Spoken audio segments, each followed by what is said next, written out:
Assalamualaikum warahmatullahi wabarakatuh. Alhamdulillahi rabbil alamin. Wassalatu wassalamu ala nabiyyihil karim wa ala alihi wa sahbihi ajma'in, amma ba'd.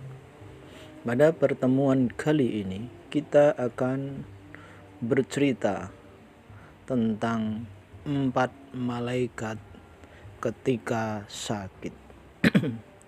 Ketika Allah Subhanahu wa ta'ala telah menetapkan seorang hambanya yang beriman, baik itu laki-laki ataupun perempuan, akan mengalami sakit, maka dia akan mengirimkan 4 malaikat kepada orang itu.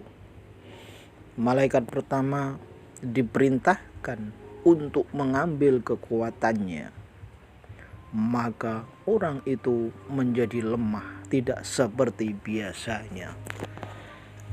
Malaikat kedua diperintahkan untuk mengambil selera makannya, maka ia enggan untuk makan walaupun perutnya merasa lapar.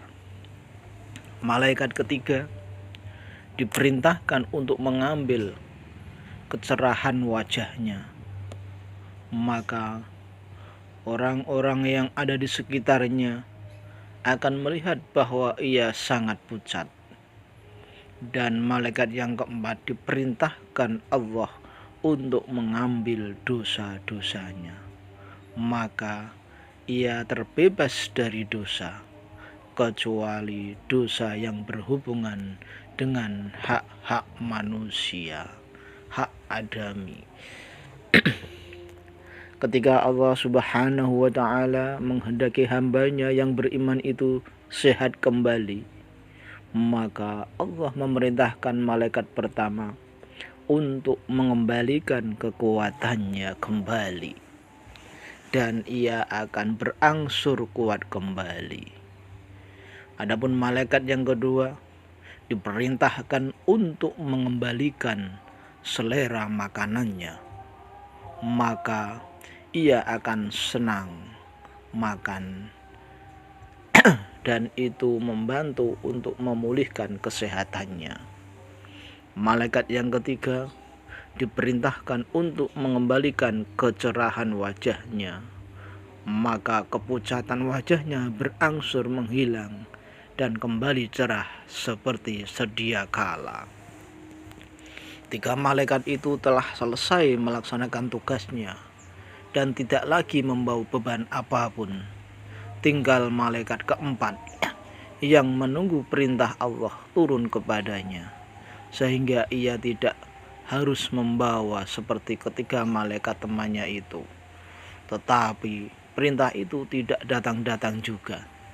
Karena itu ia memberanikan diri bertanya kepada Allah, "Wahai Allah, kami berempat adalah hamba-hambamu yang patuh kepadamu.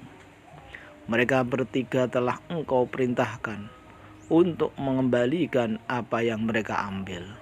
Mengapa tidak Engkau perintahkan aku untuk mengembalikan apa yang aku ambil dari hambamu itu, yakni dosa-dosanya si hambamu itu, ya Allah."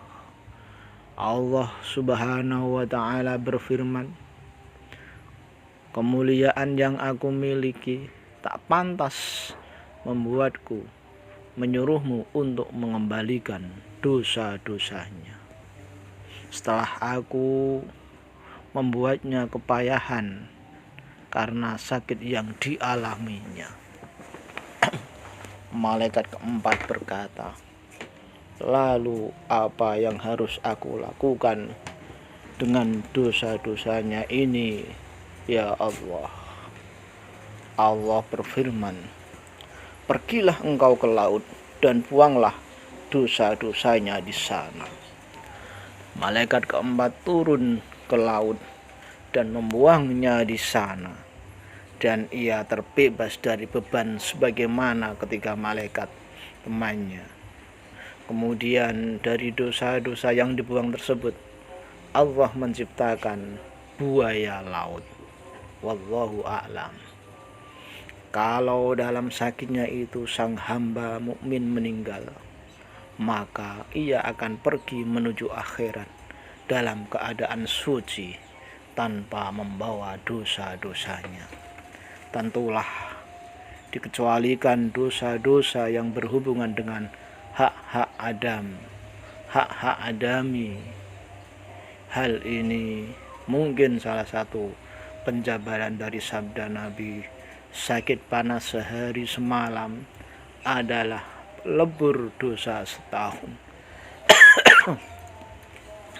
Dalam riwayat lainnya, Nabi Muhammad SAW menjelaskan bahwa ketika seorang hamba mukmin sakit dan ia tidak bisa mengerjakan amalan-amalan istiqomah yang biasa dilakukan waktu sehat, maka Allah memerintahkan malaikat mencatat pahala dari amal-amal kebaikan tersebut untuknya, walau ia tidak bisa mengerjakannya karena sakit yang dideritanya itu. Inilah keuntungan seseorang yang mempunyai wiridan, yang mempunyai amalan-amalan yang istiqomah, walaupun dia tidak melakukan karena sakit, dia akan tetap mendapatkan pahala yang ia lakukan sebelumnya itu. Sungguh sangat murahnya Allah kepada hambanya yang bertaat. Tentulah semua itu bisa terjadi jika sang hamba mukmin tersebut sabar dan ridho dengan kehendak Allah kepadanya. Jadi syaratnya seorang hamba yang sakit yang bisa mendapatkan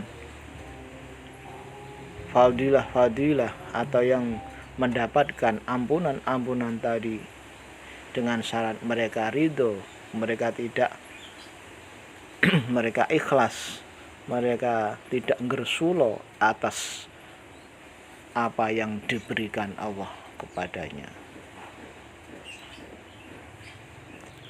Dalam keadaan sakit tersebut, seharusnya seorang hamba melakukan ikhtiar untuk berobat atau ke dokter, tetapi tidak boleh meyakini bahwa obat atau dokter tersebut yang menyembuhkan penyakitnya.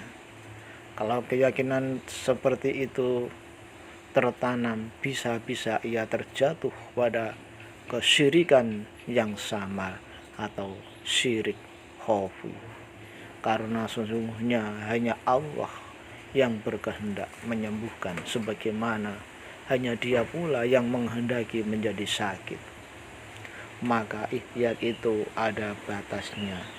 Setelah itu harus tawakal kepada Allah tentang hasilnya, yang mana tawakal tersebut tidak ada batasnya.